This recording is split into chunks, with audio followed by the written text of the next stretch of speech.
Hi, this is Max from arbitragehero.com, and in this module I'm going to talk about online arbitrage. If you haven't watched retail arbitrage videos, I encourage you to go back to the previous module and watch those videos, because some of the tools which we are going to use for online arbitrage are the same as for retail arbitrage. I hope that by now you have done some of retail arbitrage and that you have bought some products this way, but in this video I'm going to briefly talk about what online arbitrage is. Simply, online arbitrage is online retail arbitrage.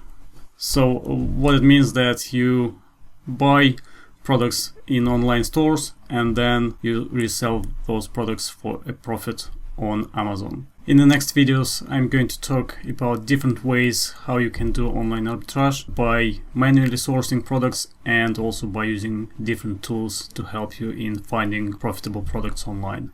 I hope you enjoyed this video and I will see you in the next one.